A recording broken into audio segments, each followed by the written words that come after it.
जय श्रीराम. सत्र सुरू करण्याची वेळ झालेली आहे.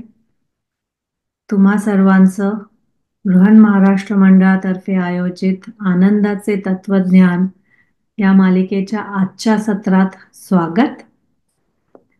मंगेश दादा आलेले आहेत. मंगेश दादा, तुम्हाला इथनच नमस्कार. अधिक वेळ न घेता मी विनंती करते तुम्हाला आजचं सत्र सुरू करायला. गलद्दानगण्डं मिलद्भृङ्गखण्डं चलच्चारुशुण्डं जगत्त्राणशौण्डं लसद्दन्तकाण्डं विपद्भङ्गचण्डं शिवप्रेमपिण्डं भजे वक्रतुण्डम्।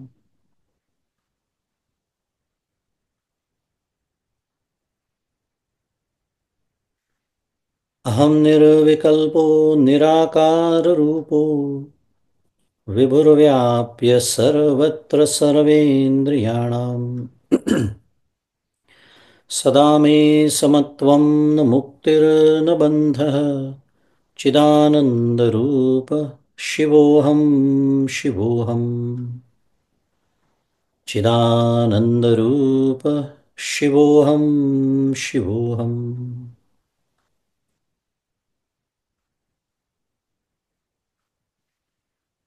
गुरुर्ब्रह्मा गुरुर्विष्णुः गुरुर्देवो महेश्वरः गुरुः साक्षात् परब्रह्म तस्मै श्रीगुरवे नमः।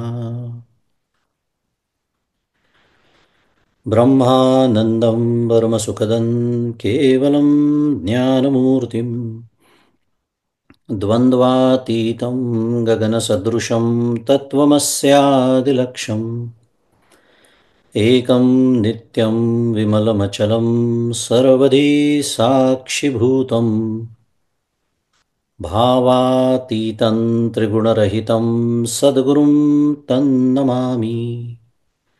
श्री सद्गुरुनाथ महाराज की जय।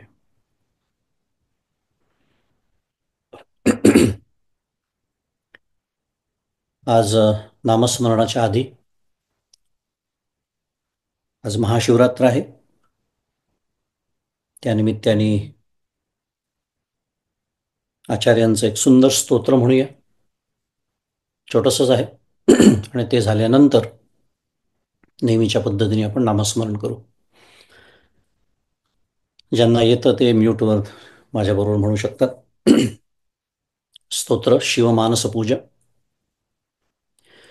रत्नैकल्पितमासनं हिमजलैः स्नानं च दिव्याम्बरम् नानारत्नविभूषितं मृगमदामोदाङ्कितं चन्दनम् जातिचम्पकबिल्वपत्ररचितं पुष्पं च धूपं तथा दीपं देवदयानिधे पशुपते हृत्कल्पितं गृह्यताम् सौवर्णेन नवरत्नखण्डखचिते पात्रे घृतं पायसं भक्षं पञ्चविधं पयोदधियुतं रम्भाफलं पानकम् शाकानामयुतं जलं रुचिकरं कर्पूरखण्डोज्ज्वलम्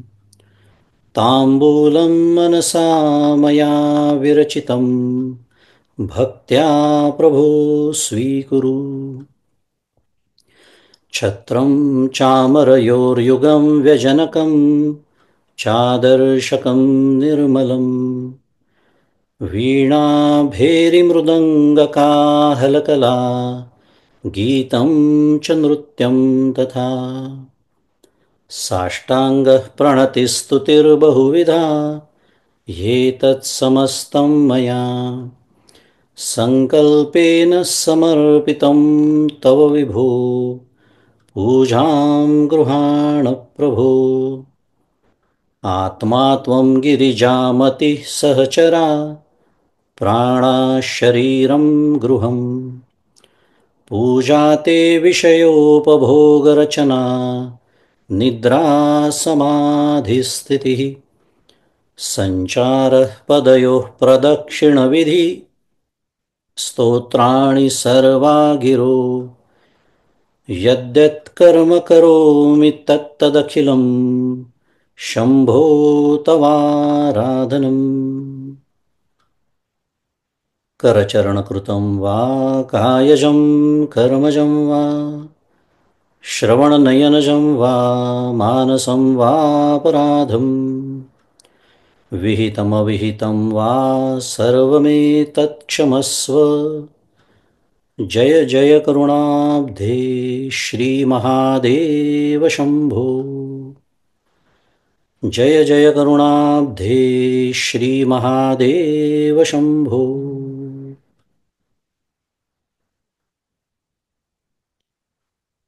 इति श्रीगोविन्दपादशिष्य श्रीआद्यशङ्कराचार्यरचितं शिवमानसपूजास्तोत्रं सम्पूर्णम् जय जय रघुवीर समर्थ श्रीराम जय जय राम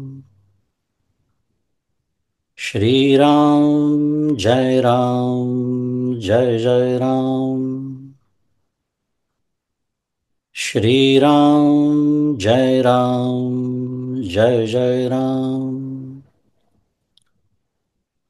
श्रीराम जय जय राम श्रीराम जय जय राम श्रीराम जय जय राम श्रीराम जय जय राम श्रीराम जय जय राम श्रीराम जय जय राम श्रीराम जय जय राम श्रीराम जय जय राम श्रीराम जय जय राम श्रीराम जय जय राम श्रीराम जय जय राम श्रीराम जय जय राम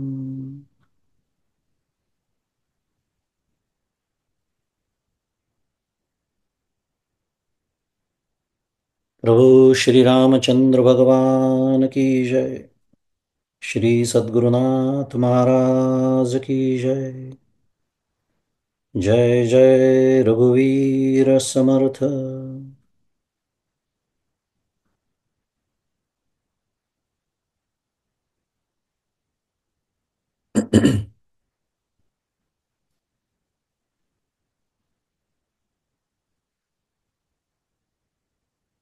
माझे सद्गुरू परमपूज्य डॉक्टर श्रीकृष्ण दत्तात्रय देशमुख उपाख्य डॉक्टर कथा यांच्या श्रीचरणी शिरसाष्टांग वंदन करतो।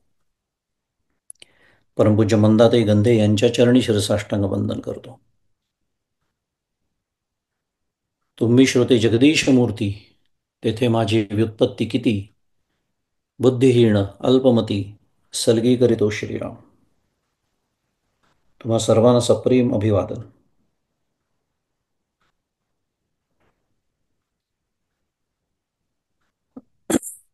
आनंदाचे तत्वज्ञान आपली मालिका सुरू आहे। आणि गेले काही सत्र म्हणूया आपण चार देहांचा विचार करतो आहोत. तो विचार आपला मागच्या वेळेला पूर्ण झाला. स्थूल, सूक्ष्म, कारण आणि महाकारण असे चार देह आपण अभ्यासले. आता प्रत्येकाची व्याख्या, त्याची लक्षणं, त्याचं स्वरूप, व्यष्टीच्या पातळीवरचा विचार, त्याचप्रमाणे समष्टीच्या पातळीवरचा विचार, म्हणजे थोडक्यात जीवाचे चार देह आणि ईश्वराचे चार देह, असा सगळा एकंदरीत तपशीलवार विचार म्हणूया आपण. अर्थातच आपल्या वेळेच्या मर्यादेत जेवढा शक्य आहे तेवढा आपण तो केलेला आहे.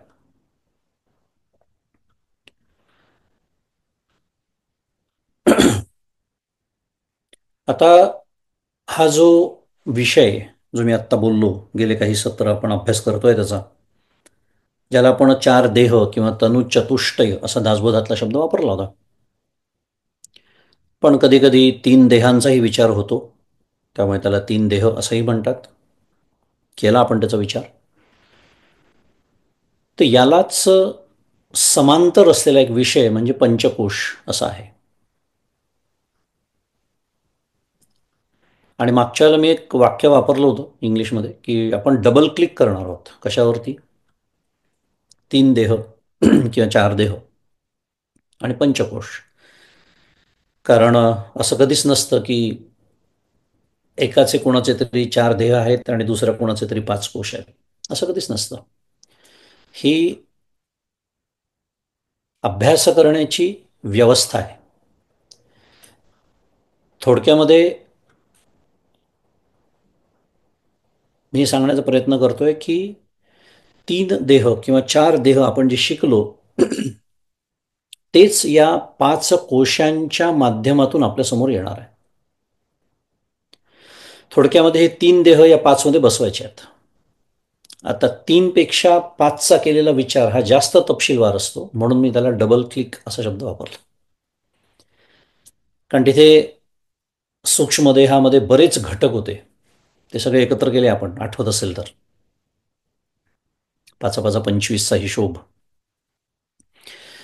तर थोडंसं त्याचं आपण विश्लेषण बघणार आहोत या पंचकोशांच्या निमित्ताने, उदाहरणार्थ बोलायचं झाल्यास.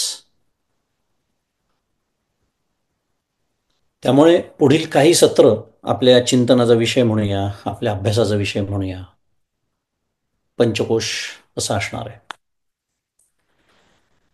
आणि नेहमीप्रमाणेच हे समजून घेण्याचा किंवा अभ्यास करण्याचा जो उद्देश आहे तो पांडित्य प्रदर्शन असा नसून किंवा माहिती गोळा करणे असाही नसून त्यांचं निरास करणे हा आहे. कारण मला ज्या गोष्टीचा निरास करायचा आहे ती गोष्ट जर मला नीट समजली नसेल, त्याचं स्वरूप माझ्या लक्षात आलं नसेल, त्याची लक्षणं मला ओळखता येत नसतील, मी कुठेसा उभा आहे या प्रवासात हे नीट कळलं नसेल, तर आपल्या साधनेला निश्चित दिशा प्राप्त होत नाही. म्हणून तर समर्थ म्हणतात ना, समजले आणि वर्तले तीच भाग्य पुरुष भले. दिशाहीन साधना होते. मग त्याला परमपूज्य काकांचा शब्द नेहमीचा राखीव, साधनाभास. मला वाटतं माझी साधना सुरू आहे पण ज्या दिशेनी साधनेने मला न्यायला हवं, ज्या दिशेने साधनेची माझी प्रगती व्हायला हवी, ती होत नसते. आणि मग असं बोलण्याची कधी कधी पाळी येते की आता इतके वर्ष झाले परमार्थामध्ये, पण काय हवी तशी प्रगती होत नाही आहे, असं आपल्यालाच प्रामाणिक साधक असू तर आपल्याला जाणवतं. त्याचं कारण ते आहे की याचा अर्थ नेमकेपणा आणि नेटकेपणा साधनेमध्ये नाही आहे असा त्याचा अर्थ आहे. मुद्दा की आपल्याला केवळ आमचे 3 देह 4 देह झाले, अभ्यास करून झाला, पंचकोशांचा झाला, असं झालं म्हणजे आटोपणं उरकणं हा त्याचा उद्देश नसून मला त्यातनं काहीतरी निश्चित घ्यायचं आहे याच्यासाठी आपण अभ्यास करतोय. नेहमीच आपण भूमिका मांडतो प्रत्येक गोष्ट परमार्थामध्ये आपण का करतो हे स्पष्ट पाहिजे. कारण ते स्पष्ट असेल तर त्या दृष्टीने हे श्रवण करता येतं की जे काही ऐकणं सुरू आहे त्यातलं माझ्या कामाचं काय आहे, त्यातलं मला आज काय घेऊन जाता येणार आहे, what is the key take away.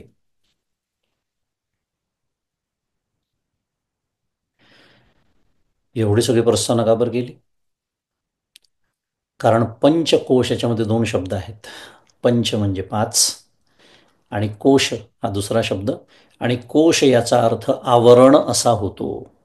झाली अभ्यासाला सुरुवात. आवरण असा अर्थ होतो. आपल्या आपल्या सर्वांचं जे स्वरूप, ज्याला आत्मा म्हणतात, ज्याला कुटस्थ म्हणतात, या देहाच्या सापेक्षतेने आणि या देहाच्या निरपेक्षतेने त्यालाच ब्रह्म म्हणतात. सातत्याने आपण हे पाहतो, पण ते अखंड वारंवार सांगावं लागतं. काहीही फरक नाही. आत्मा म्हणा, ब्रह्म म्हणा, कुटस्थ म्हणा, एखाद्या गोष्टीची सापेक्षता स्वीकारली, एखादा विशिष्ट पैलू स्वीकारला की नाव बदलत आहे. एकाच गोष्टीबद्दल, एकाच तत्वाबद्दल बोलणं सुरू आहे. हे आपलं सर्वांचं स्वरूप आहे, पण हे ज्याच्यामुळे लपलेलं आहे. अणो रणीयान महतो महीयान. आत्मा निहाय गुहित, बुद्धीच्या गुहेमध्ये दडलेला आहे तो. म्हणून तर राजविद्या राजगुह्यम भगवंत म्हणतात आहे. आणि गंमत म्हणजे त्याच्या पुढचा श्लोक अश्रद्धाना पुरुषा, याच्यावर भाष्य करताना माऊली म्हणते, एरवी मी तरी कैसा मुखाप्रती का भानू जैसा. काय सुंदर विरोधाभास आहे पहा. म्हटलं तर सुंदर आहे, म्हटलं तर जन्मानुजन्म त्याच्यामुळे आपण अडकलेलो आहोत. म्हटलं तर राजगुह्य आहे, पण म्हटलं तर तो इतका स्पष्ट आहे की किती स्पष्ट आहे. माऊली म्हणते मुखाप्रती का भानू जैसा. पूर्वेकडे सकाळच्या वेळेला मुख करून उभं राहिल्यास सूर्य जसा स्पष्ट दिसतो, त्याच्यासाठी ग्रंथ उघडावे लागत नाही, अनुमान तर्क आवश्यकता नाही, आरसा सुद्धा आणावा लागत नाही, समोर स्पष्ट. इतका स्पष्ट मी आहे, अखंड आहे. कल्पना करा याही क्षणी आहे. असं केलं की छान लगेच येऊन भिडतं हे तत्वज्ञान आपल्याला. हे सगळं आहे, पण मला ते कळत नाही. त्याची कारण मीमांसा आत्ता आपल्याला करायची नाही आहे. तो श्लोक अश्रद्धाना पुरुषा धर्मस्यास्य परंतप अप्राप्य माम निवर्तन्ते मृत्यू संसार वर्तमनी.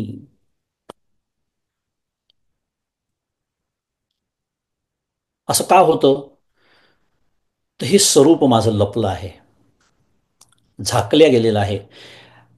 साध्या भाषेत बोलूया, त्याचा अनुभव घेण्यासाठी अडथळा निर्माण होतो आहे, अडथळा येतो आहे. हे तर सगळ्या आपल्यापैकी सगळ्यांनाच मान्य होईल, कारण हो, पण आपली शास्त्रावर श्रद्धा आहे, शास्त्र सांगताय अहम ब्रह्मास्मी, पण मला तसा अनुभव नाही.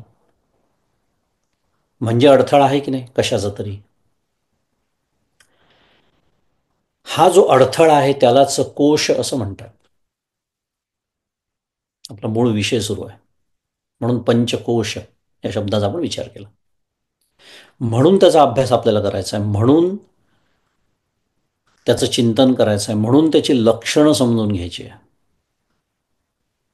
मग अर्थातच पुढचा टप्पा त्याच्या निरासाचा आहे, आणि निरास याचा अर्थ हा अडथळा पार करणे. आता अडथळा हा शब्द छान कळतो आपल्याला मराठीतला,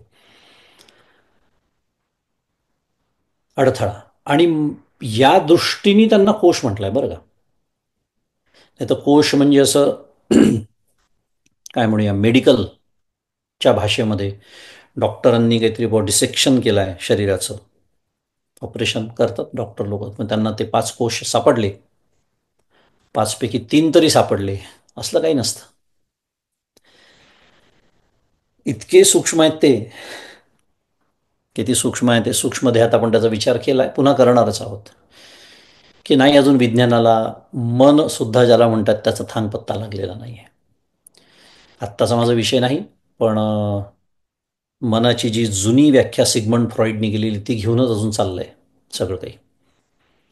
कॉन्शियसनेस मोठा संशोधनाचा विषय झालेला आहे न्यूरोसायन्सच्या फील्डमध्ये.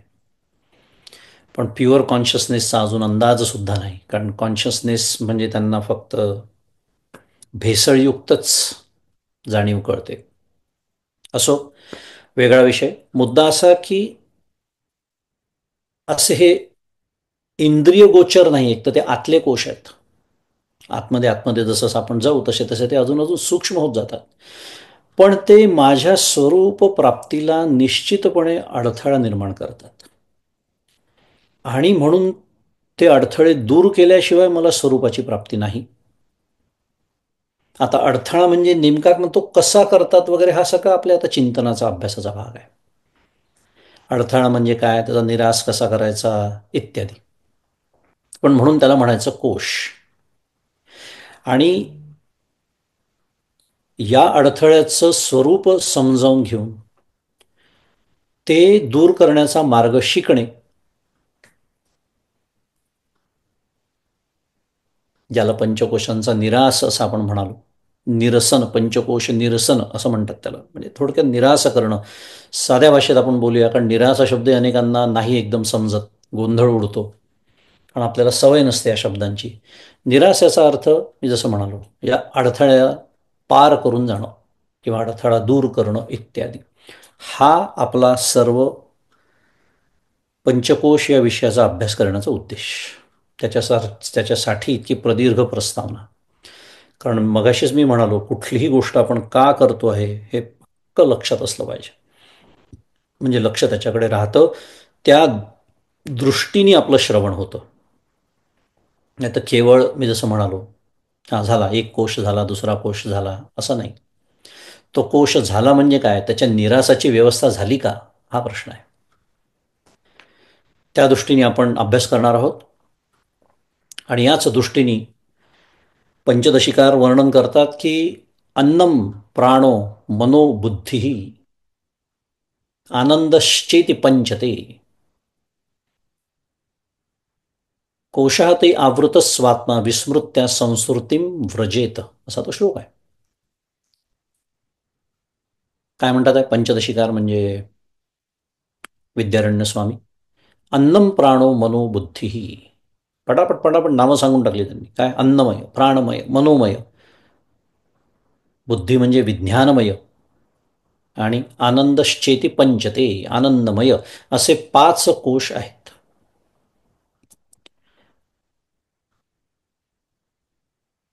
आणि या कोशांनी झाकलेला जीव आवृत, हा स्वतःच्या स्वरूपाचं विस्मरण झाल्याने काय होतो, संसृतीम व्रजेत, संसार बंधनात सापडतो. 5 कोशांची नावं आपण आत्ता ऐकली, त्या क्रमाने ऐकली स्थूलाकडून सूक्ष्माकडे जाताना. जसं आपण देहांच्या बाबतीत विचार केला होता, स्थूल सूक्ष्म कारण महाकारण, तसा अन्नमय, प्राणमय, मनोमय, विज्ञानमय आणि आनंदमय. आणि या प्रत्येक कोशामध्ये रमणाऱ्या जीवाला काय होतं, कृतार्थतेची विस्मृती होते. कृतार्थता, ज्यांनी कृतार्थता येते. कृतार्थ म्हणजे काय, कृतकार्य असा एक शब्द आहे. कृतार्थ आपण ज्याला म्हणतो ना, आता आपण व्यवहारात वापरतो त्या अर्थाने हा शब्द नाही पुन्हा परमार्थामध्ये. कृतार्थ याचा अर्थ, अर्थ म्हणजे प्राप्तव्य, मिळवण्यासारखं जे असतं ते. असं, अशी एक गोष्ट जी मिळवल्यानंतर आता मिळवण्यासारख्या जगामध्ये काही उरतच नाही, अशी अवस्था म्हणूया, त्याला म्हणायचं कृतार्थता. आम्ही काय होतो, कृतार्थ होतो कधी, काहीतरी एखादी गोष्ट हवी असते, ती मिळाली, मग आता संपलं का सगळं, आयुष्यामध्ये दुसरं काहीच नको आहे तुम्हाला, नाही नाही, लगेच दुसऱ्या क्षणी तयार असते पुढची इच्छा. त्याला कृतार्थ नाही म्हणत. या कृतार्थतेची म्हणजेच आत्मस्वरूपाची विस्मृती होते. कोणाला? या प्रत्येक कोशात जो रमणारा असतो, रंगणारा असतो त्या जीवाला. आणि म्हणून त्या जीवाला अनिवार्यतेने संस्कृती शब्द वापरला आहे पंचदशीकरांनी. संस्कृती याचा अर्थ संसार चक्र. मगाशी आपण बघितलं ना, मृत्यू संसार वर्तमनी, तिथे भगवंत तेच बोलतात. छान आहे तो श्लोक, आपल्या आजच कामात येणार आहे. बरं झालं आठवलं, कारण त्यातला एक एक शब्द आपल्या कामात येणार आहे. का? कारण अश्रद्धान हा पहिलाच शब्द आहे, त्याचा जो व्यापक अर्थ आचार्यांनी केलेला आहे त्यांच्या भाष्यामध्ये, तो समजला तर पुढचा श्लोक मला समजणार आहे. पण संसार चक्र, संस्कृती म्हणजे संसार चक्र, आणि त्याच्यामध्ये सापडून काय होतं? अखंड तो जीव, द्वंद्वमय जीवन जगत राहतो, जे माझं सुरू आहे. करा कल्पना, आपण सर्वजण अभ्यासार्थी आहोत, श्रद्धाळू आहोत, स्वतःला आपण पारमार्थिक समजतो. पण असं असूनही माझं रोजचं जीवन सुखदुःखाच्या हेलकाव्यात सुरू आहे का नाही? अनुकूल प्रतिकूलाच्या हेलकाव्यात सुरू आहे की नाही? यश अपयशाच्या हेलकाव्यात सुरू आहे की नाही? मान अपमानाच्या हेलकाव्यात सुरू आहे की नाही? आहे ते सर्व मला त्रास देणाऱ्या गोष्टी आहेत. याचा अर्थ माझे जीवन द्वंद्वमय असं माझं जीवन आहे. इतक्या अभ्यासानंतर सुद्धा मग असं का होत आहे? इतकं सगळं कळत असून सुद्धा माझं असं का होतं? याचा अर्थ असा आहे की या पाचपैकी एक किंवा दोन किंवा तीन किंवा चार किंवा सर्व पाचही कोशांमध्ये मी अजूनही अडकलेला आहे.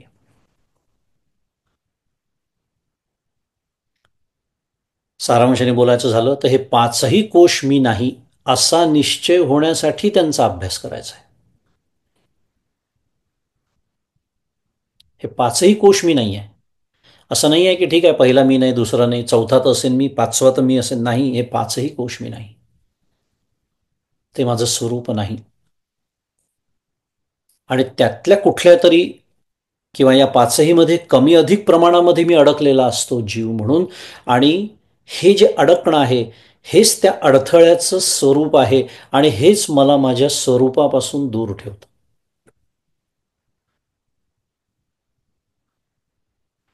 म्हणून हा अभ्यास करायचा की हळूहळू शिकत जायचं की नाही, हा कोश मी नाही. आणि असा निश्चय, खरं त्याला निश्चय शब्द वापरावा का प्रश्नच आहे, कारण परमपूज्य काका छान आपल्या लक्षात आणून देतात की जो वारंवार करावा लागतो त्याला निश्चय म्हणताच येत नाही. मला हे वारंवार करावं लागतं, निराश, हे मी नाही, हे मी नाही, वारंवार. मग त्याला निश्चय कसं म्हणता येईल? तर तो दृढ निश्चय व्हावा असं म्हणूया आता. त्याच्यासाठी हा अभ्यास करायचा. कारण जगद्गुरु तुकाराम महाराज आपल्याला उपदेश करतात काय? महाराज म्हणतात, भक्ती ते नमन, वैराग्य तो तो त्याग. फार सुंदर अभंग आहे तुकाराम महाराजांचा. भक्ती ते नमन, वैराग्य तो त्याग, ज्ञान ब्रह्मी भोग ब्रह्मतनू, देहाच्या निरासने पाविजे या ठाया. माझी ऐसी काया जव नव्हे. माझी ऐसी कायानंतर स्वल्पविराम द्यायचा आणि मग म्हणायचं जव नव्हे, तर तो अर्थ छान लागतो. पहिल्या चरणाचा फारसा विचार नको करायला. आपला आता चालू विषयात जो संबंध आहे तो दुसऱ्या चरणाशी जास्त आहे. देहाच्या निरसने पाविजे या ठाया. भक्ती, वैराग्य आणि ज्ञान ही संतांची व्यवच्छेदक लक्षणं आहेत. भक्ती ते नमन, वैराग्य तो त्याग, ज्ञान ब्रह्मी भोग ब्रह्मतनू म्हणतात आहे महाराज. म्हणजे भक्ती, वैराग्य, ज्ञान ही काय आहे? संतांची लक्षणं आहेत. ती कधी प्राप्त होतात हो? तर म्हणतात पुढे, देहाच्या निरसने पाविजे या ठाया. देहाच्या ठिकाणी असलेला माझा जो अहमभाव आहे, आणि अहमभाव याचा अर्थ तो देह मी आहे असं जे तादात्म्य आहे, त्याचा निराश झाल्याशिवाय ब्राह्मी स्थितीला प्राप्त होता येत नाही. स्वरूपाची प्राप्ती होत नाही. म्हणजेच इथे जरी देह शब्द असला तरी काय सांगतात आहे तुकाराम महाराज, तेच सांगतात आहे. या पाचही कोशांपैकी, कारण देह म्हटलं की त्यात पाचही कोश येतात, प्रत्येकाला हे पाच कोश असा उल्लेख करण्याची आवश्यकता नसते. देह, जसं मागच्याला आपण बोललो होतो, देह म्हटलं की नुसता स्थूल देह असा विचार नसतो करायचा, स्थूल सूक्ष्म. कारण तसं देह किंवा शरीर म्हटलं की हे पाचही कोश आले. यांच्या अहमभावाचा निराश जोपर्यंत होत नाही ना, तोपर्यंत महाराज स्पष्ट सांगतात आहे काय, मला हे प्राप्त होणार नाही. काय, ना भक्ती, ना वैराग्य, ना ज्ञान. जोपर्यंत मी देह आहे किंवा माझा देह आहे अशी समजूत आहे, तोपर्यंत ही स्थिती प्राप्त होणार नाही. तुकाराम महाराज स्पष्ट मार्गदर्शन करतात. इतकं महात्म्य या पाचही कोशांच्या किंवा चार देहांच्या निरसनाचं आहे. कशासाठी हे सातत्याने सांगायचं हो? आपण काय, मी काही नवीन काही बोलतोय का? मला खात्री आहे आपण सर्वजण अभ्यास करणारे आहात, सगळ्यांना माहिती आहे. पण हे माहीत असून नाही ना लक्षात राहत, त्याचं स्मरण नाही राहत, त्याचं विस्मरण सातत्याने होतं, तो निश्चय दृढ अंतःकरणात होतच नाही. परमपूज्य काकांचा नेहमीचा गमतीशीर दृष्टांत, संसाराचं एरंडेल प्यायलं की हे विचार जे ऐकत असताना इतके छान वाटतात, कानाला गोड वाटतात, सगळं पटतं, न पटण्यासारखं काहीच नसतं. कारण शास्त्र बोलतायत, संत बोलतायत, पण ते का नाही टिकत? मग पुन्हा गाडी तिथेच येते. या पाचपैकी एका कोशामध्ये मी अडकलेला आहे, आणि ते जे अडकणं आहे ते मला हे विस्मरण होण्यास भाग पाडत आहे.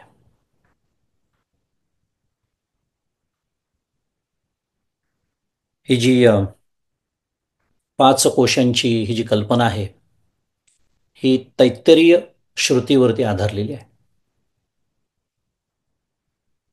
भृगुवल्ली नावाचं एक प्रकरण आहे तैत्तरीय श्रुतीमध्ये, त्याच्यामध्ये सविस्तर विषय येतो. आणि सगळ्यात महत्त्वाचं म्हणजे ध्यान प्रक्रियेचं एक महत्त्वाचं अंग आहे पाच कोशांचा निरास. कारण ह्या पाच कोशांना जेव्हा विचाराने आपण सोलून काढतो, छान शब्द आहे तो, जसं केळं असतं, केळं आपण सोलतो, मग केळं सोललं की काय होतं, छान आतला जो मधुर गोड गाभा आहे त्याचा, ज्याला आपण मुळात केळं म्हणतो, ते आपल्याला प्राप्त होतं. तसं या पाच कोशांना जेव्हा आपण विचाराने सोलून काढतो, तो शब्द फार महत्वाचा आहे. म्हणजे काय, हे सगळं विचाराचं काम आहे, आणि ते सोडून मी परमार्थामध्ये सगळं करतो परमार्थाच्या नावाने. अखंड सद्गुरू परमपूज्य काकांचा हा आग्रह राहिलेला आहे. एका दृष्टीने तक्रारही राहिलेली आहे, काय, परमार्थामध्ये विचार सोडून सगळं करायला तयार आहेत. म्हणजे करू नये का? अहो, तेही करायचंच आहे, but that necessary but not sufficient. कारण त्या ज्या कृती आपण करतो ना परमार्थामध्ये, त्याच्याही मागे शेवटी विचारच आहे की नाही? कल्पना करा, विचार सोडून जर ती कृती असेल तो अविचारच आहे पुन्हा.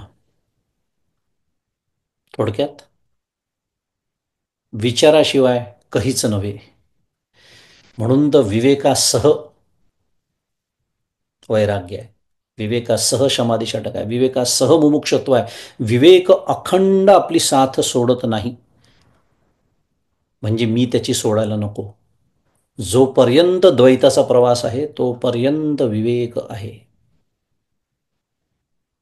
जेव्हा अद्वैताच्या प्रांतामध्ये आपला प्रवेश होतो तेव्हा विवेकाचं काम संपतं. पण तोपर्यंत अखंड जर मला एखाद्या गोष्टीची साथ असेल तर विवेक म्हणजे विचार, आणि त्याच्यामध्ये निवड, विच नावाचा धातू आहे संस्कृत, निवड करणे, टू डिसर्न. काय निवड करायची आहे? विचारांनी सोलून काढायचे आहे पाच कोश, आणि त्यालाच निरास असं म्हणतात. आणि ते जेव्हा होतं तेव्हा काय होतं, तर आत्मरूप सोलीव सुखाचा अनुभव येतो. जसं ते केळं आपल्याला प्राप्त होतं केळं सोलल्यानंतर, तसं हे पाच कोश ध्यानाची प्रक्रिया म्हणून, विचारांची प्रक्रिया म्हणून, विवेकाची प्रक्रिया म्हणून मी जेव्हा त्यांचा निराश करतो, ते सोलून काढतो, म्हणजे त्यांच्या तादात्म्यातून बाहेर पडतो, दृढनिश्चय सांभाळतो. वेगवेगळे पैलू सांगतोय मी निरासाचे. दृढनिश्चय माझ्या अंतःकरणात सांभाळतो की हा कोश म्हणजे मी नव्हे. केवळ बैठकीच्या साधनेच्या वेळेला नाही, तेव्हा तर आहेच, पण अखंड हा सांभाळणं, त्याची जी लक्षणं आहे त्याच्यातून दूर राहणं. माऊलींचा शब्द अव्हेर करणं. तो गुणत्रया ते अव्हेरी, मी माझे हे न करी, माऊली म्हणते 3 गुणांच्या संदर्भात बोलताना. अगदी त्याचप्रमाणे त्या कोशांची लक्षणं आहे, त्यांचं देणं आहे, त्यांचा अव्हेर करणं, ह्याला म्हणायचं निरास. हे जेव्हा होतं तेव्हा ते आत्मरूप सोलीव सुखाचा अनुभव येतो. त्याच्यासाठी हे सगळं सुरू आहे, त्याच्यासाठी परमार्थ सुरू आहे. म्हणून आपल्याला छान सावकाश नेहमीच्या पद्धतीने हे कोश समजून घ्यायचे आहेत, त्यांचा अभ्यास करायचा आहे. आणि त्यांचा अभ्यास करताना आपल्या अंतःकरणशी ताडून बघायचं आहे की मी या कोशात अडकलेला आहे का. कारण परमार्थामध्ये अभ्यास स्वतःचा करायचा असतो, दुसऱ्याचा नाही, ज्याची आपल्याला प्रचंड हौस असते. हे सगळे विषय कुठल्या तरी कोशात अडकण्याचेच आहे, ते येतीलच. आता दुसऱ्याचा अभ्यास करण्याची हौस ज्याला आहे तो कोणत्या कोशात अडकलेला आहे हे हळूहळू आपण विचार करणारच आहे. पण माझं आयुष्य दुसऱ्याचा अभ्यास करण्यात गेलं, काय मिळालं आपल्याला त्याच्यातून? तो किंवा ती हा जो विषय असतो की नाही आपल्या चिंतनाचा, ते तो किंवा ती वर्षानुवर्ष तसेच आहेत. आणि दुर्दैवाने मीही तसाच आहे, कारण मी अखंड त्यांचाच अभ्यास करतोय, माझा कुठे अभ्यास करतोय. मुद्दा हा अभ्यास करताना आपल्याशी लावून घ्यायचं, ताडून घेणं ज्याला म्हणतात, टू व्हॅलिडेट. मी कुठेसा बसतो, मी या कोशात अडकलेला आहे का, असेल तर किती प्रमाणात आहे, आणि त्याच्यातून बाहेर कसं पडता येईल, ही अखंड आता आपल्या विचारांची दिशा असली पाहिजे. मगाशीच आपण श्लोक बघितला. पहिला कोश आहे अन्नमय कोश. अन्नमय कोश अत्यंत समजण्यासाठी सोपा सगळ्यात कुठला असेल तुम्हाला सांगतो, आणि एक विधान आत्ता त्याच्या पुढचं करूनच टाकतो. अत्यंत निराश करण्यासाठी सुद्धा सोपा जो कुठला असेल तर हाच आहे, खरं विचार केला तर. कारण बुद्धीच्या पातळीवर हा मी नाही हे समजणं इतकं सोपं आहे, इतकं सोपं आहे की खरं सांगायचं तर त्याच्यासाठी वेदांतशास्त्राची पण गरज नाही. पण पण हा पणच खूप महत्वाचा आहे. विचार केला तर बहुतांश लोक ह्याच्यातच अडकलेले आहेत, खरं सगळ्यात सोपं असून. बघूया. आपल्या स्थूल शरीरासच अन्नमय कोश असं म्हणतात. ही आहे व्याख्या अन्नमय कोशाची, एकदम सोपी. म्हणून मी सुरुवात केली, अत्यंत सोपा, समजायला सोपा.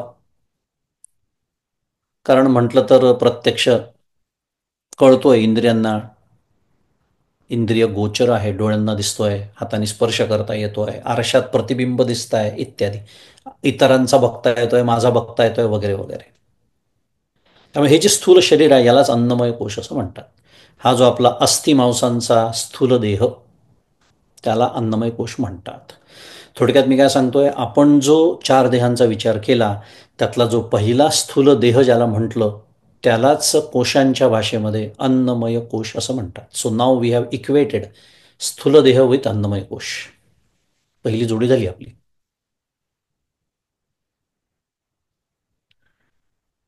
ज्या देहाचं मला इतकं तादात्म्य आहे, किती तादात्म्य आहे की हा देह मी आहे असं मला वाटतं, असं मी समजतो, असंही मला वाटत नाही. सहजता म्हणतात त्याला. इतकी सहजता आलेली आहे की मी या देहालाच, हा देह म्हणजेच मी, प्रश्नच नाही. आता समाज तर म्हणणारच आहे, कारण समाजाला फक्त तेच दिसतं. मी आलो की लोक म्हणणार, हा म्हणतात मी आलो म्हणजे काय, हा देह किंवा शरीर आलं की काय म्हणणार, आले. माझं नाव घेऊन म्हणणार हे आले. प्रत्येक आपलं कोणाचंही नाव, कारण त्यांना तोच देह दिसतो, बरोबर आहे. पण नकळत माझ्या मनातही हे ठाण मांडून बसते की हा म्हणजे मी.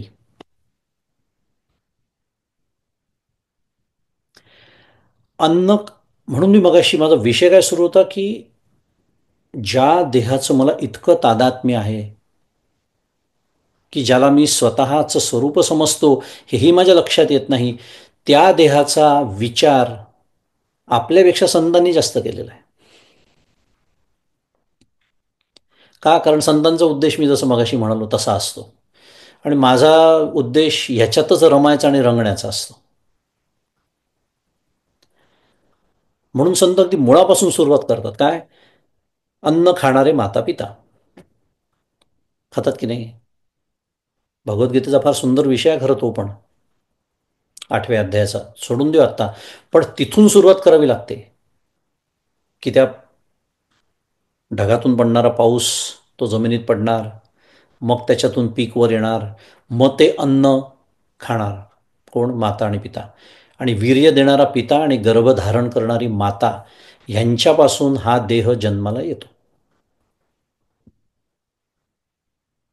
सांगण्याची आवश्यकता नाही, सगळ्यांनाच माहिती आहे. तरीही सांगावं का लागतं? कारण याचं विस्मरण होतं. आणि मग म्हणजे सांगण्याचा उद्देश काय सुरू आहे? हा देह कशातून जन्माला आला? अन्नातून निर्माण झाला. आणि मग हा जो आपला देह लहानपणी आईच्या दुधावर आणि पुढे इतर विविध प्रकारचं अन्न ग्रहण करून काय होतो? वाढत जातो. आपण सावकाश त्याची लक्षणं समजून घेतोय, कारण ह्या लक्षणांमधूनच आपल्याला खूप शिकायला मिळणार आहे. हे ऐकता ऐकताच शिकायला मिळणार आहे. कितीही स्वाभाविक गोष्टी सांगितलेल्या असल्या, बट नॅचरल ज्याला म्हणतात, तरीसुद्धा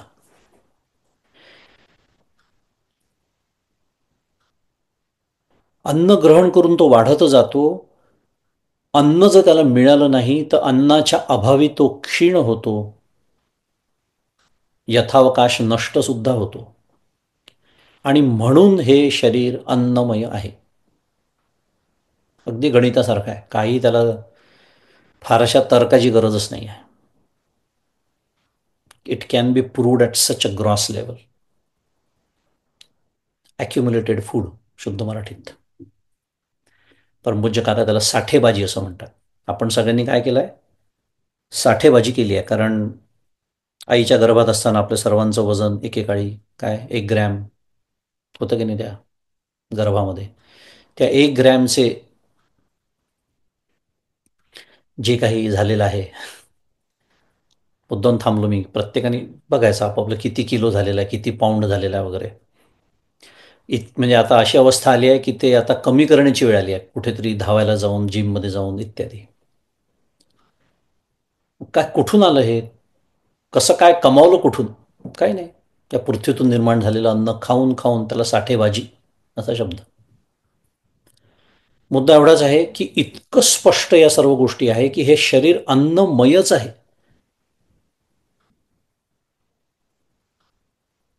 कारण ते नाही मिळालं तर आत्तासुद्धा तो क्षीण होतो, नष्ट होतो.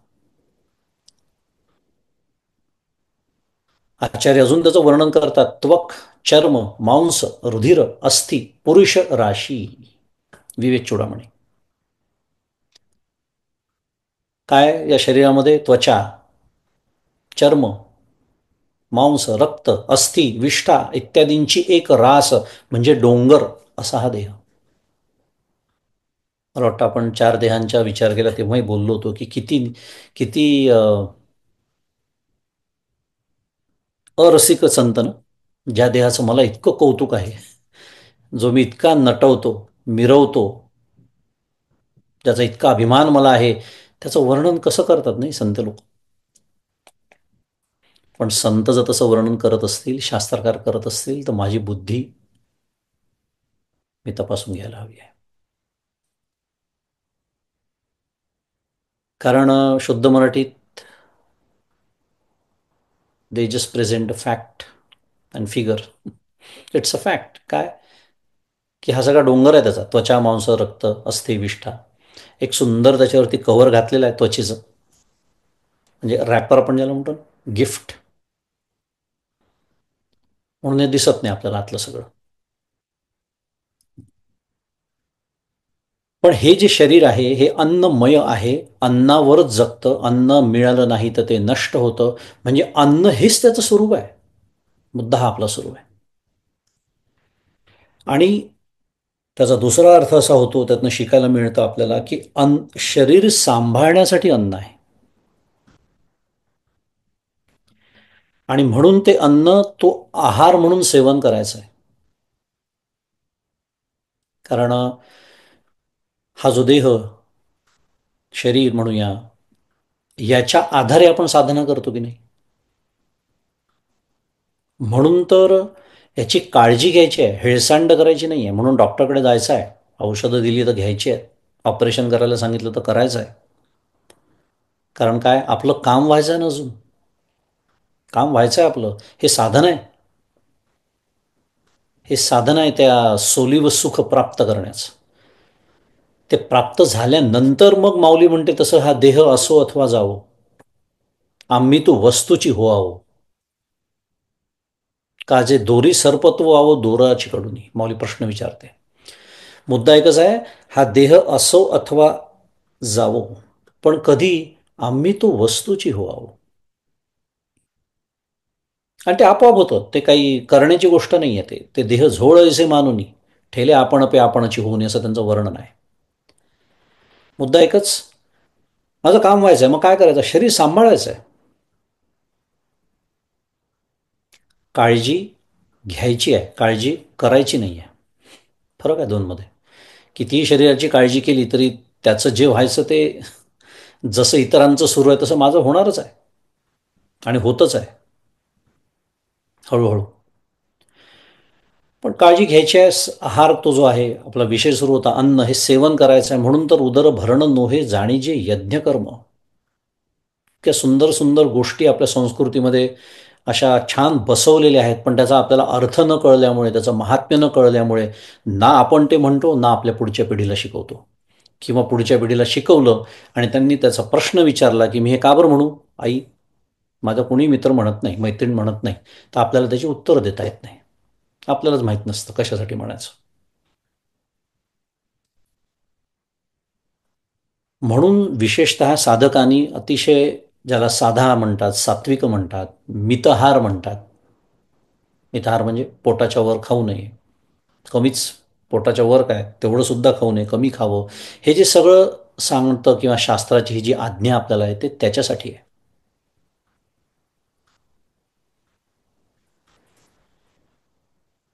आणि हे सर्व विसरून आज ज्या जीवनशैलीला समाज मान्यता मिळालेली आहे, त्या जिभेवर असलेला ताबा संपूर्ण गमावलेला मनुष्य म्हणजे अन्नमय कोशात अडकलेला मनुष्य. आपण आता काय शिकतोय, निकष शिकतोय की मी अन्नमय कोशात अडकलो आहे, कसं ओळखायचं. अखंड बाहेर जेवणे. तुम्ही म्हणाल मी बाहेर नाही जेवत, मग उबर इट्स, स्विगी, झोमॅटो, सुंदर सुंदर शोध लागलेले आहेत. अन्नमय कोशातच तुम्ही राहा, अजिबात बाहेर पडण्याची काळजी करू नका, असं सांगणाऱ्या कंपन्या आहेत आपल्याला.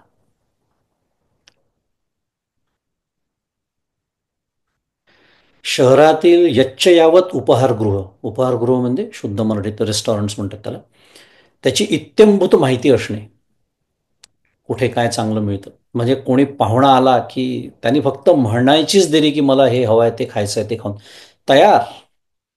कुठलंही नवीन उपहारगृह गावात आलं की त्याची माहिती पहिले उद्घाटनालाच जायचं, कारण मला माहिती पाहिजे ना कुठं काय चांगलं मिळतं. सतत कोणाकडे तरी जेवायला जाणे, नाही तर कोणाला तरी अखंड आपल्याकडे जेवायला बोलवणे. अन्नमय कोश, अखंड संकल्प. सकाळी उठल्यापासून आज जेवायला काय करायचं, खाद्यपदार्थांविषयीच अशा व्यक्तीचे संकल्प सुरू असतात. विकेंडची वाट त्याच्यासाठी पाहिल्या जाते, विकेंडला हे करू, विकेंडला ते करू, नाही तर बाहेर जाऊ. बाहेर जाणं तर काही विचारायलाच नको, रामकृष्ण हरी. निदान घरी करणारे त्यातल्या त्यात बरे असं म्हणूया, कारण तो आत्ता माझ्या विचाराचा विषय नाही आहे. बाहेरचं जेवण आणि घरचं जेवण तो येईल मनोमय कोशाच्या वेळेला. इतका त्याचा सूक्ष्म संबंध आहे. पण हेच ज्याचे अखंड संकल्प असतात, खाद्यपदार्थांविषयी संकल्प, कुठे काय चांगलं खायला मिळतं, कुठे जायचं, कोणाला बोलवायचं, कोणाच्या घरी जायचं, आज काय करायचं, परवा काय करायचं, देहाची रंगरंगोटी. म्हणजे मी फारच विचित्र शब्द वापरतोय, शुद्ध मराठीत त्याला ब्युटी पार्लर वगैरे म्हणतात, पण तो माझा प्रांत नसल्यामुळे फारसं त्याच्यावर बोलत नाही. पण अनेक वेळा असं बघायला दिसतं, बघायला मिळतं की अगदी खोळ पडेपर्यंत, गमतीने बोलतोय मी, अमरावतीमध्ये एकविरा देवी आहे. त्या देवीला लेप लावून लावून लावून लावून इतकं ती जाड ते झालं होतं सगळं, त्या भगव्या रंगाची ती. एक दिवस ती खोळ पडली आणि मूळ देवी प्रकट झाली त्याच्यातून. आता ती देवीच असल्यामुळे सुंदर रूप होतं तिचं. आपण ज्या देव्यांबद्दल बोलतोय, रामकृष्ण हरी, असं म्हणतात की खोळ पडल्यानंतर बघवत नाही. मला वाटतं एवढं पुरेसं आहे. पण हे थोडंसं बोलावं लागतं कधी कधी स्पष्ट, कारण परमार्थ सुरू आहे आणि रंगरंगोटी सुरू आहे. महागाची अत्तरं वापरणं, भपकेबाज कपडे घालणं. परमपूज्य काका त्याची पण आठवण करून देतात. काय की समाजामध्ये वावरताना तुम्हाला काही गोष्टी पाळाव्या लागतात. उदाहरणार्थ, लग्नाला बोलवलं कोणी, परमपूज्य काका गमतीने सांगतात काय, त्या लग्नाच्या पत्रिकेवर खाली लिहिलेलं असतं की आपण समारंभाला यावे आणि समारंभाची शोभा वाढवावी. शोभा करावी असं लिहिलेलं नसतं.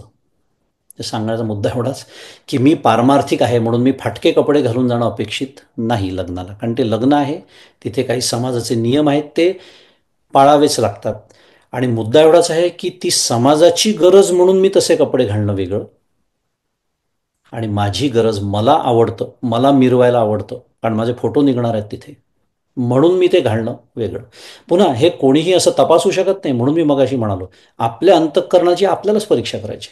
हे माझं मला कळलं पाहिजे की किती या देहाचे मी चोचले पुरवतोय, किती त्याला नटवण्यात मिरवण्यात मी दंग आहे. इतकं सविस्तर वर्णन का करतोय, कारण ही सर्व अन्नमय कोशात अडकलेल्यांची लक्षणं आहेत. आणि मी मगाशीच म्हणालो की याच्यामध्ये मी कुठे कुठेसा बसतो का, हा अभ्यास आपल्याला करायचा. कमी अधिक प्रमाणात जर मी याच्यात कुठे बसत असेल तर त्यातनं लवकरात लवकर बाहेर मला कसं पडता येईल, याचा विचार मला करायचा. कारण असं अन्नमय कोशात अडकलेल्यांचा जो उपवास असतो की नाही, त्याची आठवण मला काय झाली, कारण आज महाशिवरात्र आहे म्हणून. मी घरी काय खाल्लं आज विचारू नका मला, पण महाशिवरात्र सुद्धा 2 दिवस आधीपासून त्याचं शुद्ध मराठीत प्लॅनिंग असतं. आता शिवरात्रीचं काय प्लॅनिंग, शिवरात्रीचं प्लॅनिंग खरं हे करायला पाहिजे की माझी साधना मला कशी वाढवता येईल. आज मी पारमार्थिक साधन इतर वेळेला करतो, ते अजून जास्त तीव्रतेने, जास्त दीर्घ काळ ज्याला म्हणता येईल, कसं करता येईल. नाही नाही, हा नसतो नियोजनाचा भाग. महाशिवरात्रीमध्ये झोपायच्या आधी बायकोला विचारू, साबुदाणा टाकलाय का भिजत. गंमत असते बा, छोट्या छोट्या गोष्टी आहे. पण लक्षात येतं याच्यातून की चिंतन अजून डोक्यात त्याचंच आहे, इतर वेळेला लक्ष नसतं माझं, पण ते पूर्ण प्लॅनिंग. मग ते परवा तर काय, जाऊ द्या, रामकृष्ण हरी, त्याचं फार तपशील सांगण्याची गरज नाही. मला कोणीतरी उपासाच्या इडल्या का असा काहीतरी पदार्थ सांगितला, तेवढंच ऐकायचं राहिलं होतं. आता मुद्दा काय, उपवास सुद्धा शाही असतो आपला, अन्नमय कोश. म्हणजे का, कुठल्या कारणाने शास्त्रकारांनी तो उपवास सांगितला, की अरे एक दिवस महाशिवरात्र वर्षातून एकदा येते, उपवास वाटू द्या ना जरा. असं मला वाटतं एवढं पुरेसं आहे आपल्याला लक्ष देण्यासाठी की जर मी याच्यात अडकलो असेल आणि माझा परमार्थ सुरूच आहे, माझा अखंड विषय तो सुरू आहे. हे सगळं वर्णन करण्याचा उद्देश हा आहे की हे सगळं मी करतोय, याच्यात कुठेतरी मी अडकतोय, आणि मला जर वाटत असेल माझा परमार्थ जसा हवा तसा सुरू आहे, तर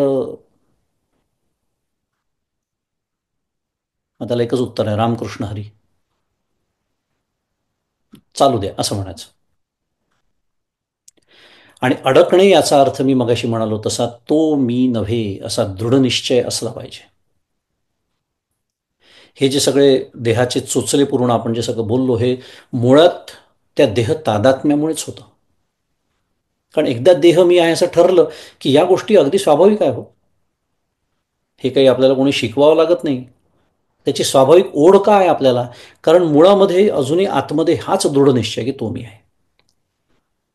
आणि हा किती मूर्खपणा आहे हे लक्षात आणून देताना सुरेश्वराचार्य आपल्याशी बोलतात. नैष्कर्म्य सिद्धीमध्ये एक प्रश्न विचारतात. काय? वर्चस्कम दोन्न कार्यत्वात यथा नात्मेति गम्यते तद्भाग सेंद्रियो देह तद्वत किमती नेक्षते. फार सुंदर श्लोक आहे, मला आवडता श्लोक आहे. वर्चस्कम, वर्चस्कम संस्कृत शब्द आहे, विष्ठा ज्याला म्हणतो आपण मराठीत, त्याला वर्चस्कम म्हणतात. की विष्ठा जसं हे अन्नाचं कार्य आहे, समजायला सोपं आहे. आपण अन्न खाल्ल्यानंतर, ग्रहण केल्यानंतर काय होतं, त्याचा एक भाग काय असते, विष्ठा. अन्नाचं कार्य आहे, अन्न कार्य म्हणजे अन्नापासून निर्माण झाले, समजायला सोपं आहे. आणि ती अनात्मा आहे हे आपल्याला कळतं. वर्चस्कम तो अन्न कार्यत्वात यथा नात्मेती गम्यते, न आत्मेती गम्यते, कळतं. आता ते प्रश्न विचारतात आहे, त्यांनी तिथे शब्द नाही वापरलाय, आपण आपल्यासाठी घालून द्यायचा की अरे गाढवांनो किंवा अरे मूर्खांनो.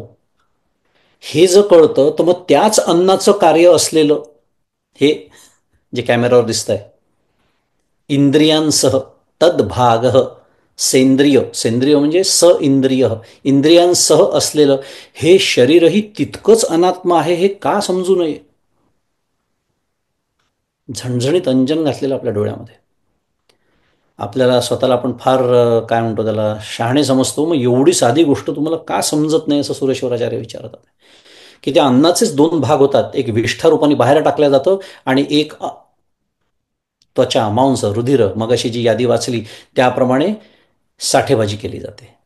काही का असे ना, ते साठेबाजी करा का बाहेर टाका, पण ते अन्नाचं कार्य आहे हे तर कळतं की नाही आपल्याला.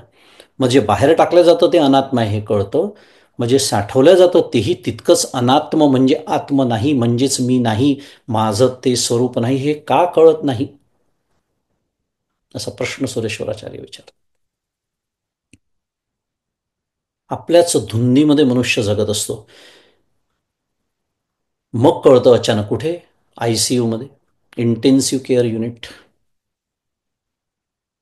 जेव्हा एखादा अपघात होतो, डॉक्टर एखादी बातमी देतात, काय तुम्हाला कॅन्सर झालेला आहे, तुम्हाला हे झालेलं आहे, तुम्हाला ते झालेलं आहे, असं जेव्हा काहीतरी ऐकायला मिळतं तेव्हा मनुष्य भानावरती येतो, ज्याला म्हणतो साध्या भाषेमध्ये. तोपर्यंत हा म्हणजे मी. आणि आचार्य विवेक चूडामणीमध्ये प्रश्न विचारतात की ही इतकी ही जी रास, त्या राशीचं वर्णन आचार्य करतात, इतक्या अशुद्ध गोष्टींची रास असलेला हा देह, हा नित्यशुद्ध कार्य कारण मलरहित आत्मा कसा असेल? तोच प्रश्न सुरेश्वराचार्य विचारतात. ज्या आत्म्याचं वर्णन आपण नेहमी ऐकतो, इतका नित्य शुद्ध बुद्ध मुक्त अमल विमल, तो हा कसा असेल? बरं, हा देह जन्माच्या पूर्वी नव्हता, मरणाच्या नंतर असणार नाही आहे. आत्ता आहे हो, पण त्याच्यात अखंड बदल होत आहेत. बघा आपले 5 वर्षापूर्वीचे फोटो. म्हणून तर मी जेव्हा कुठेतरी लावायची वेळ येते, ज्याला DP म्हणतात, डिजिटल प्रोफाईल किंवा लिंक्डइन म्हणा, अशा ठिकाणी माझे फोटो बघा तुम्ही, 20 वर्षापूर्वीचे असतात का? आत्ताचा फोटो माझाच मला बघवत नाही. तो तुम्ही लोकांसमोर कसा आणीन? कारण पुन्हा देह मी आहे. बदल होतात, विकारी आहे. यातला एखादा अवयव निकामी झाला, डॉक्टर म्हणतात काय गँग्रीन झालं, पाय कापावं लागेल, कापला समजा, माणूस मरतो का? नाही. म्हणजे मी अजून आहेच. अवयव जरी गेला तरी मी आहे. म्हणजे अवयव सुद्धा मी नाही, कळतंय. त्याला तीन अवस्था आहे: जागृती, स्वप्न, सुषुप्ती. मुळात तो जड आहे, अचेतन आहे. त्याचा आपण आत्ताच विचार केला. सुरेश्वराचार्यांनी छान समजून सांगितलं आपल्याला की तो जड अचेतन का आहे. कारण तो अनात्म, त्याचं कारणच अनात्म आहे. कोणतं? अन्न हे. मग कार्य कसं असेल? अनात्म. आणि हा देह जर जड अचेतन नसता तर समोर शरीर दिसत असताना लोक रडले असते का? अरे हा गेला म्हणून. विचारून पहा. अरे तो रडतो कशाला? समोरच आहे हा. देह समोर पडलेला असताना सुद्धा रडतात की नाही? गेला म्हणून. याचा अर्थ काय आहे? अप्रत्यक्षरित्या आपणच आपल्याला सांगत असतो, कळत असतं आपल्याला की हा देह म्हणजे तो मनुष्य नव्हे, जो मनुष्य गेला म्हणून आपण रडतो. थोडक्यामध्ये आचार्य बोलतात विवेक चूडामणीमध्ये की वेदांत शास्त्राच्या सिद्धांतामध्ये तो पारंगत जरी असला, पंडित जरी असला, अध्ययन अध्यापनात निपुण जरी असला, काय आचार्य वर्णन करतात आहे बा, हे महत्वाचं आहे. हे सगळं वेदांताचे सगळे सिद्धांत अगदी उत्कृष्ट समजून सांगता येत असले त्याला, तरीही जोपर्यंत देहात्मबुद्धी आहे तोपर्यंत मोक्षाची वार्ता सुद्धा नाही, आचार्य म्हणतात. मोक्षाची वार्ता सुद्धा नाही. मोक्ष तर लांबच राहिला, वार्ता सुद्धा नाही. आणि विशेषतः आचार्यांनी हे वर्णन जे केलं आहे ना, ते फार महत्वाचं आहे. काय? नाही तसं वाटू शकतं की अरे वेदांताचे सिद्धांत सांगावे तर यांनीच. शून्य मार्क आहेत, शून्य गुण आहेत परमार्थामध्ये, जर देहात्मबुद्धी तितकीच बळकट असेल तर. कारण ही देहात्मबुद्धीचं जन्म मरणरूप संसाराला कारण आहे. म्हणून आचार्य म्हणतात आहे मोक्षाची तिथे वार्ता सुद्धा नाही. देहे बुद्धीचा निश्चयो दृढ झाला, देहातीत ते हित सांडित गेला. देहे बुद्धी ते आत्मबुद्धी करावी, कशी? सदा संगती सज्जनाची धरावी. आणि मी कोणाच्या संगतीत राहतो? मगाशी जे वर्णन केलं ते अन्नमय कोशात अडकलेलेच. त्यामुळे त्यांच्या संगतीत राहून एकमेकांच्या देहात्मबुद्धीला मी उठाव देत असतो. कारण तो पण म्हणतो अरे छान रेस्टॉरंट आहे, जायचं का जेवायला? मी तयारच असतो, मी वाटच बघत असतो. म्हणून समर्थ आठवण करून देतात आहे, सदा संगती सज्जनाची धरा. असो, असा हा अन्नमय कोश. बराच विचार त्याचा आज आपण केला, त्याची लक्षणं समजून घेतली. त्याचा निरास मुख्य म्हणजे करायचा म्हणजे काय हे समजून घेतलं. सर्व संत आपल्याला अखंड ते सांगतात आहेत, हाही विचार आपण केला. या अन्नमय कोशाचा विचार आज इथे पूर्ण झाला. पुढच्या वेळेला आपण पुढच्या कोशाचा विचार करू. उजळणीचा भाग म्हणून थोडासा हवं तर अजून जरा जास्त याचा विचार करू शकतो, कारण कितीही केला तरी कमीच आहे, कारण माझी देहात्मबुद्धी कमी होतच नाही. आणि जोपर्यंत या कोशातून मी बाहेर पडणार नाही तोपर्यंत आत्मरूप सोलिव सुखाचा मला अनुभव येणार नाही.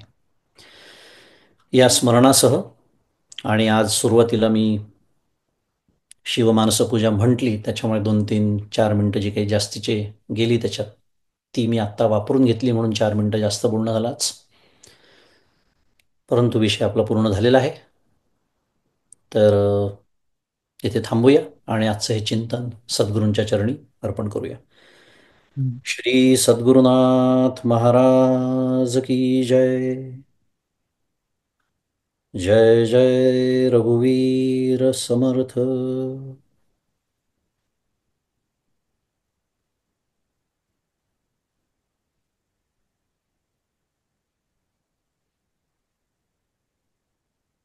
अन्नम ब्रह्मेति विजानात. हे वाचलेलं ऐकलेलं बरेचदा आहे, पण या पंचकोशाच्या उपोद्घातातच त्या एका वल्लीच खूप उत्तम विवेचन आज मिळालं. त्याला शब्दही माझ्या पुढे सांगता येत नाहीत पुढे काही. भजन सेवेकडे वळू आपण प्रश्नोत्तराच्या आधी. अमृताताई, हा अमृता आहेत. अं, आज ते आपल्याला भजन सेवा देणार आहेत. अमृताजी, ओव्हर टू यू. जय श्याम मंगेश दादा, तुम्हाला इथूनच नमस्कार करते.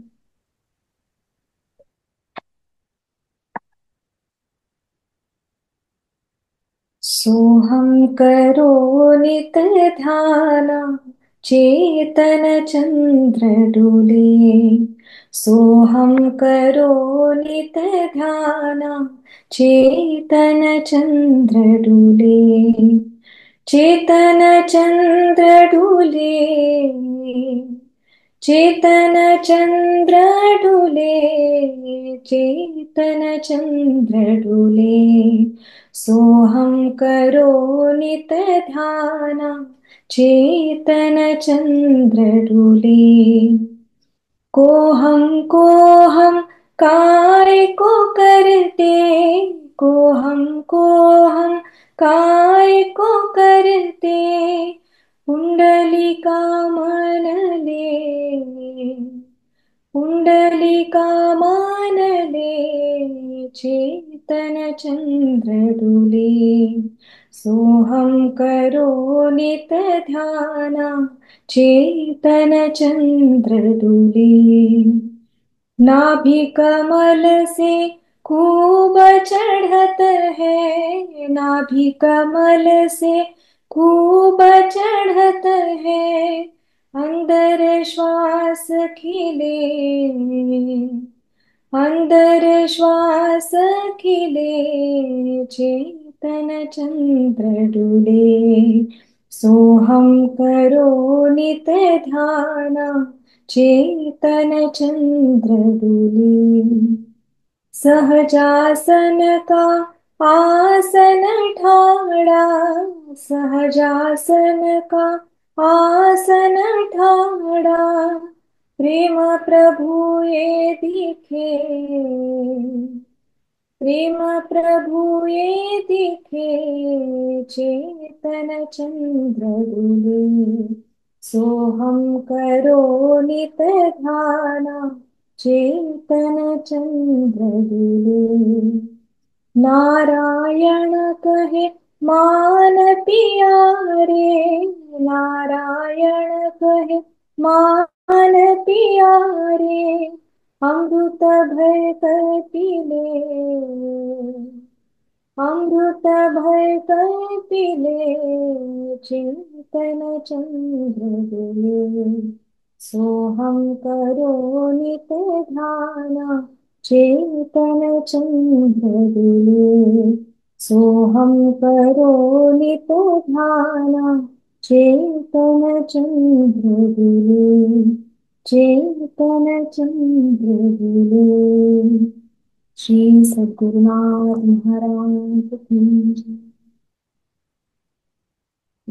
फार सुंदर. हा, दादा, आपल्याला प्रश्नोत्तराला वेळ आहे का आज?